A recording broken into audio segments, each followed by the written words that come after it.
So magandang araw mga kababayan, and this is Divine PH, and welcome po sa ating YouTube channel. And may gusto lang po akong pag-usapan. Bali, ito po kasing gusto kong pag-usapan. Nung ano pa to April 27, 2024. Bali, ano po ito? Statement po ito ng Department of National Defense na si Secretary Gilbert Chodoro. Ito po si Secretary Gilbert Chodoro ay hindi na nakapagtimpe at bumanat na nga rin po sa China. Kasi po kung hindi lingid sa kaalaman ng mga kababayan natin, sunod-sunod po yung panghaharas, yung na ginagawa po, no? Yung panghaharas na ginagawa po ng Chinese Coast Guard dyan po sa mga kababayan natin sa West Philippine Sea. So, ito po yung basahin ko po yung naging statement ni Secretary Gilbert Chodoro. So, the Department of National Defense is not aware of, nor is it a party to, any internal agreement with China on Ayungin Shoal since President Ferdinand Romualdez Marcos Jr. took office. As a matter of fact, the Department of National Defense has not had any contact with any Chinese government official since last year. So ayan mga kababayan, malinaw po no na wala kahit sino na Chinese government official po ang nakausap po no ng Department of National Defense mula pa po nung nakaraang taon yan. Ilang beses po nating sinabi or ilang beses ko rin pong nabanggit na wala pong alam si President Bongbong Marcos kahit pa ang National Defense natin, Department of National Defense, about dyan sa agreement, yung secret agreement na yan nung previous administration. Kasi kung matatandaan nyo po, di ba, may narrative na nilabas itong Chinese government or Chinese embassy na sinasabi po nila na ipinaalam daw nila kay President sa Administrasyong Marcos or kay President Bongbong Marcos regarding po dito sa secret agreement na ito. Na sinabi nga po ni PBBM na wala po siyang alam. 'Di ba kung matatandaan niyo po doon sa parang interview, tinanong po siya regarding doon. Wala po siyang alam.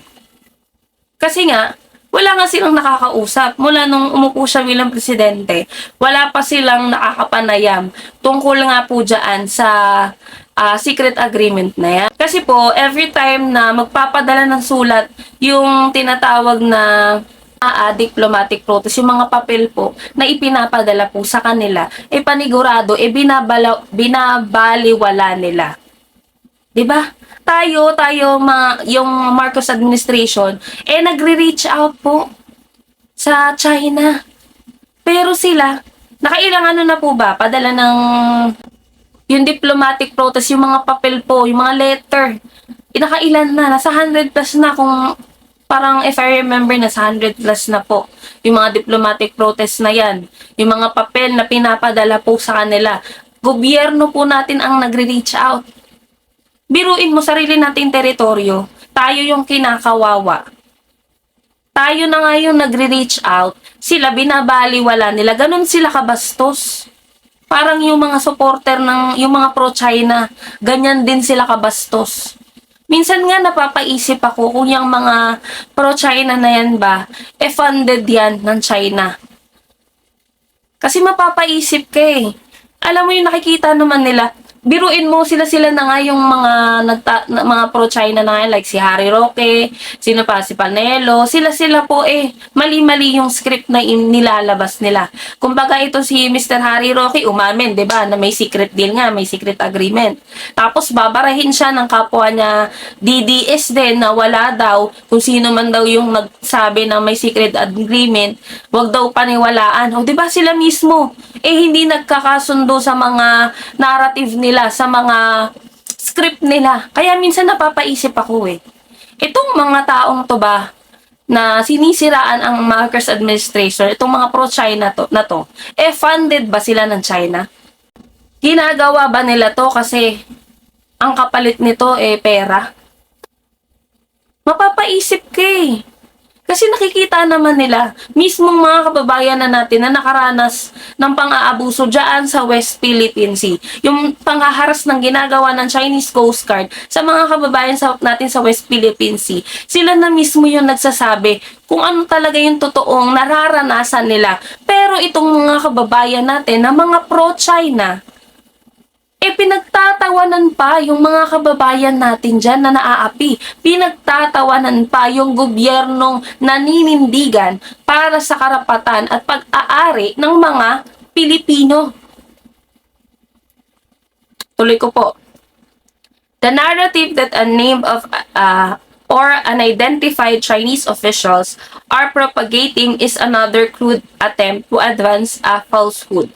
This is all a part of the Chinese propaganda effort to steer the Filipino people's attention away from the real issue and cause of the tension in the West Philippine Sea, which is China's obstinate refusal to adhere to UNCLOS, which they are a signatory to. We will never enter into any agreement that will compromise our sovereignty and sovereign rights under the UNCLOS, as affirmed by the 2016 arbitral ruling. Yan po ang mensahe ni Secretary Gibo Chodoro. 'Di ba? Lahat po ng paninira ng mga pro-China na to, parte lang po yan ng propaganda nila. Nililihis kasi nila yung totoong nangyayari, yung totoong issue dyan sa West Philippine Sea, inililihis nila, tinatapuan nila ng putik si President Bongbong Marcos para malito yung mga kababayan natin. Para mismo tayong mga Pilipino magkagulo-gulo, magkawatak-watak. Kasi parang ang nangyayari, nagiging kalaban natin yung kalahi natin. Kasi nga po, namamanipulate, napapasukan sila ng maling impormasyon. Yung mga black propaganda na ginagawa po ng China at ng mga pro-China na kababayan din natin na Pilipino na pinagtatanggol yung mga Chinese Coast Guard na yan na naaalipusta ng haharas sa mga kababayan natin sa West Philippine Sea. Dinadivert nila or yan yung nila kumbaga strategy nila yung black propaganda na yan para malito yung mga kababayan natin mismo kung ano ba talaga ang issue dyan sa West Philippine Sea.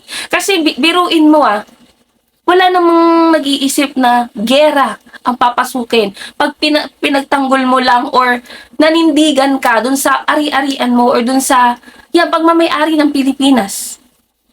Sila lang yung nagbigay ng naratibo or yung narrative na yan na gera. Gusto ni President Bongbong Marcos ng gera, which is not true. Kasi there's another way. May ibang paraan po para masolusyonan yan na hindi kinakailangan ipamigay natin ang ari-arian natin at hindi kinakailangan may masaktan or may madamay. Kaya Pilipino man yan, kaya China man yan, hindi po gagawin ng Marcos administration yan. Yan ang hindi nila gagawin. Biruin mo nga ilang beses nang may nasaktan na mga kababayan natin sa West Philippine Sea. Ilang beses nang may tinaboy, ilang beses nang may nasira. Pero gumanti ba ang Marcos administration? Na kahit na tayo yung hinaharas, tayo yung winawalang hiya, pero nananatili pa rin si President Bongbong Marcos na kalmado dahil gusto niya nga pong idaan sa maayos na paraan. Dahil syempre po, ayaw ni President Bongbong Marcos na may mga kababayan pa tayong masaktan, pero wala Itong mga kapwa mga Pilipino, sila pa yung nagsasabi ng hindi maganda sa kapwa nila Pilipino. As if naman sila yung nakaranas ng panghaharas dyan sa West Philippine Sea. If I know, baka nga funded lang sila. Yung mga pro-China na yan, hindi ako naniniwala na hindi kayo funded. Kung sino man yung mga pro-China na yan na gumagawa ng black propaganda para siraan ng administrasyong Marcos, para siraan si President Bongbong Marcos at ma-divert yung issue sa ibang bagay. Nililihis nyo yung mga kababayan natin. Imbis na magsama-sama tayo na protektahan, na manindigan sa pag-aari natin, wala Dahil lang sa pera. Tinatraidor nyo na ang ating bansa, pati ang ating mga kababayan. Buti nakakatulog pa kayo ng mahimbing. Hindi nyo ba naisip? Nakasalalay dito hindi lang kayo. Buong Pilipinas po. Kasama na dyan yung mga anak nyo. Akala nyo sa ginagawa nyong ah, sa ginagawa nyong pagkampi sa China, eh may naitutulong kayo? Ginagawa lang tayong katatawanan ng ibang lahi. Kasi tayo-tayo mismo, hindi marunong magkaisa. Tingin nyo ba makabayan na kayo pagka tinraidor nyo ang bansa at pumanik kayo sa China? Pagka binigay nyo na, kumbaga, sinuko nyo na yung West Philippines Sea sa China, tingin nyo makabayan kayo? Wala namang gera na magaganap eh. Kayo narrative nyo lang yan. Yan yung mga sinuksok sa utak ninyo ng mga pro-China, ng mga pinakikinggan nyo. Kailan ba may nagsabi sa administrasyong Marcos o sa mga pro-government na may magaganap na gera? Wala. Narrative nyo lang yan. Yan lang yung pilit nyong isinusuksok sa utak ng mga kababayan natin para malito sila. Para sila mismo kalabanin nila yung kapwa nila Pilipino. Para sila mismo traidorin nila yung Pilipinas at pumanig sila sa China.